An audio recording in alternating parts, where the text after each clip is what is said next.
Everyone, welcome back to my channel. दोस्तों, बताना चाहूँगा कि आजकल जैसे जैसे सेशन समाप्त हो रहा है, एक से एक आदेश आते जा रहे हैं। दोस्तों, इसी संबंध में मानव संपदा के लिए एक आदेश है, एसीआर व परफॉर्मेंस इंडिकेटर में संबंध। एसीआर भरने के लिए आदेश है, वार्षिक गोपनीय आख्या जिसे एसीआर कहते हैं, भरने संबंधी महानिदेशक महोदय का स्पष्ट आदेश आ चुका है। तो आइए दोस्तों, हम देखते हैं कि वार्षिक गोपनीय आख्या यानी परफॉर्मेंस इंडिकेटर से किस प्रकार संबंधित है। परफॉर्मेंस इंडिकेटर भरने की अंतिम तिथि क्या है, आइए महोदय के आदेश के द्वारा हम क्लियर करते हैं। दोस्तों, बहुत बार ऐसा होता है कि बहुत सारे आदेश हमारे पास तक पहुंच ही नहीं पाते हैं और उसी संबंध में दिमाग में कन्फ्यूज़न बना रहता है, कोई बातें क्लियर नहीं हो पाती हैं। तो दोस्तों, यह आदेश है महानिदेशक स्कूल शिक्षा एवं राज्य परियोजना कार्यालय का, प्रेषक महानिदेशक स्कूल शिक्षा सेवा में जिला बेसिक शिक्षा अधिकारी समस्त जनपद उत्तर प्रदेश। और यह आदेश है दोस्तों 8 जनवरी 2021 का, लेकिन आदेश बहुत ही काम का है, आप इसको ध्यान से पढ़ लीजिए। परिषदीय विद्यालय में कार्यरत अध्यापकों के वार्षिक गोपनीय आख्या की व्यवस्था के संबंध में महोदय कृपया शासनादेश संख्या ये बेसिक शिक्षा अनुभाग 5 लखनऊ दिनांक 14 जनवरी 2020 का संदर्भ ग्रहण करें, जिसके द्वारा परिषदीय विद्यालयों के अध्यापकों की वार्षिक प्रविष्टि हेतु स्वमूल्यांकन प्रारूप एवं मानक निर्धारित करते हुए व्यवस्था करने के निर्देश जारी किए गए हैं।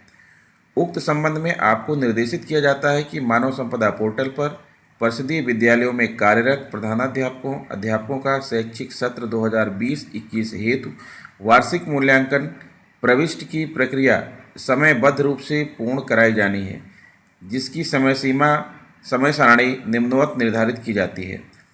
अध्यापकों द्वारा स्वमूल्यांकन प्रारूप पूर्ण करते हुए प्रतिवेदक अधिकारी को दिनांक 15 अप्रैल 2021 तक सबमिट किया जाएगा।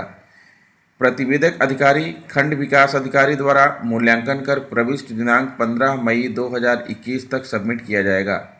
स्वीकृतकर्ता अधिकारी बेसिक शिक्षा अधिकारी द्वारा वार्षिक प्रविष्ट दिनांक 31 मई 2021 तक अंतिम किया जाना है। परिषदीय विद्यालयों में कार्यरत कक्षाध्यापकों के लिए मानव संपदा पोर्टल पर स्वमूल्यांकन हेतु दिशा निर्देश। मानव संपदा पोर्टल पर सभी प्रधानाध्यापकों तथा शिक्षकों द्वारा सर्वप्रथम ehrms.upsdc.gov.in मानव संपदा पोर्टल की लॉगिन आईडी पर जाकर लॉगिन किया जाना है। लॉगिन के पश्चात ट्रांसफ़र मॉड्यूल में जाकर परफॉर्मेंस इंडिकेटर के अंतर्गत fill performance indicator self assessment का चयन करते हुए यूज़र मैनुअल के अनुसार कार्रवाई की जानी है। स्वमूल्यांकन के पश्चात सबमिट टू रिपोर्टिंग ऑफिसर करें। प्रधानाध्यापकों या अध्यापकों के स्वमूल्यांकन हेतु बिंदु निम्नवत हैं। प्रधानाध्यापक या प्रधानाध्यापिका हेतु पैरामीटर्स। पहला है ऑपरेशन कायाकल्प के अंतर्गत विद्यालय में अवस्थापना सुविधाओं की स्थापना, संतृप्तिकरण होने पर 10 नंबर, 14 पैरामीटर संतृप्त होने पर 10 अन्यथा 0। दूसरा, आख्या वर्ष 2020-21 में विद्यालय में औसत छात्र उपस्थिति 60 से 80 तक 5 अंक, 80 से अधिक 10 अंक। सत्र 2020-21 हेतु यह लागू नहीं है। प्रधानाध्यापक की औसत उपस्थिति का प्रतिशत 60 से 80% 5 अंक, 80 से अधिक 10 अंक 2020-21 हेतु लागू नहीं है। टेबलेट की उपलब्धता के क्रम में अग्रिम सत्रों में लागू किया जाएगा। लर्निंग आउटकम की अंतिम परीक्षा में सहायक अध्यापिका द्वारा पढ़ाए गए विषय का ग्रेड अगर A+ है तो 20 नंबर, A है तो 16, B है तो 12, C है तो 8, D है तो 4।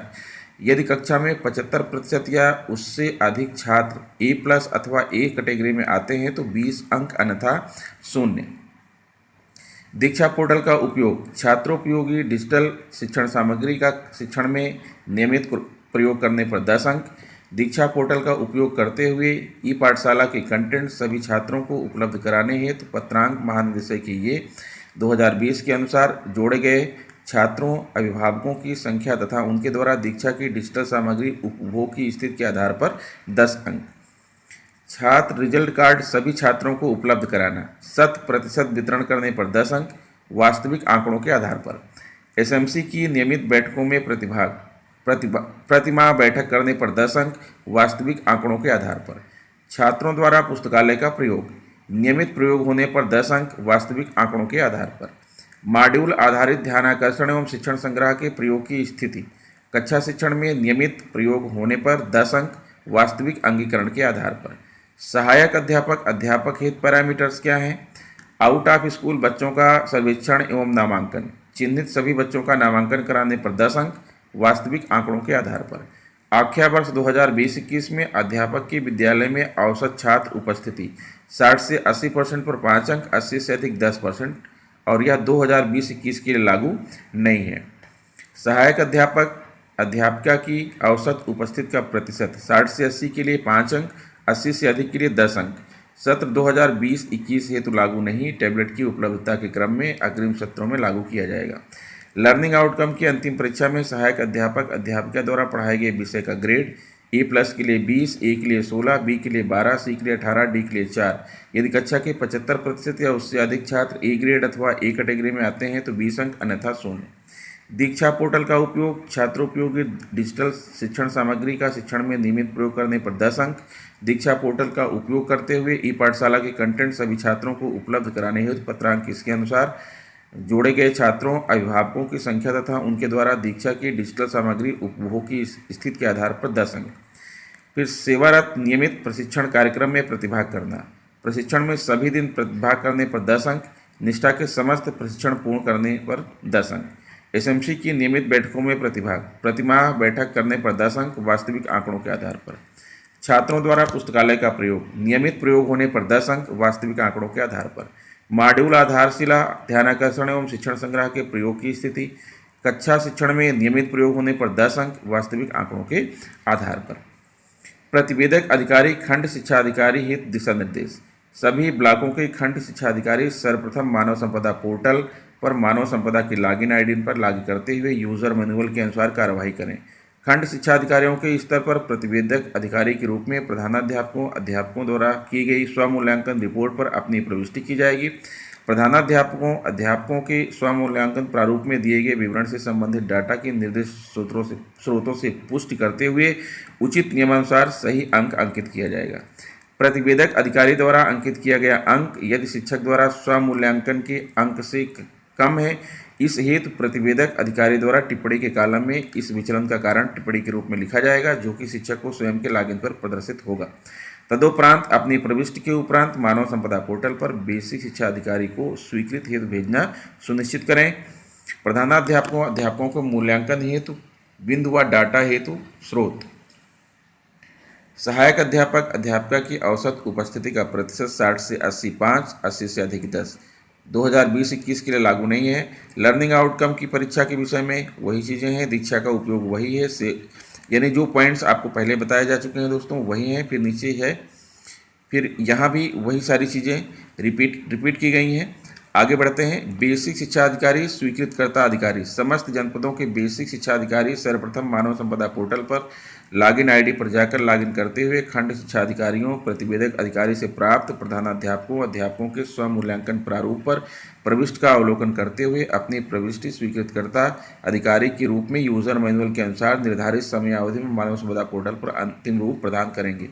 आपको निर्देशित किया जाता है कि उपरोक्तानुसार परिषदीय विद्यालयों के प्रधानाध्यापकों सहायक अध्यापकों के शैक्षिक सत्र 2020-21 की वार्षिक प्रविष्टि हेतु आवश्यक व्यवस्था सुनिश्चित करें तथा अपने स्तर से खंड शिक्षा अधिकारी एवं प्रधानाध्यापक सहायक अध्यापकों हेतु आवश्यक निर्देश प्रसारित करें। संलग्नक उक्तवत भोदी श्री विजयकिरण आनंद जी। तो दोस्तों यहाँ पर ACR और PI में संबंध की बात हो रही थी। तो जो आपका यहाँ पर PI है, परफॉर्मेंस इंडिकेटर है, उसी के आधार पर ही आपका जो है ACR बनेगा, अर्थात एनुअल कॉन्फिडेंशियल रिपोर्ट जो खंड शिक्षा अधिकारी महोदय जारी करेंगे आपकी परफॉर्मेंस इंडिकेटर के आधार पर ही जारी करेंगे। तो आप इसे सोच समझ करके भरिएगा। बहुत सारे लोगों के मानव संपदा पोर्टल पर परफॉर्मेंस इंडिकेटर अपलोड हो गया है, जिनका नहीं अपलोड हुआ है जल्द ही अपलोड हो जाएगा। और ध्यान दीजिएगा कि इसे 1 अप्रैल के पहले किसी भी हालत में भेज देना है। जबकि अभी हाल में जो महानिदेशक महोदय का जो है यूट्यूब लाइव सेशन हुआ था, उसमें बताया गया था कि 31 मार्च तक भेजना है, लेकिन इस आदेश के तहत अब क्लियर हो गया कि आपको 1 अप्रैल तक इसे भेजना है। तो दोस्तों मिलता हूँ आपसे नेक्स्ट वीडियो में।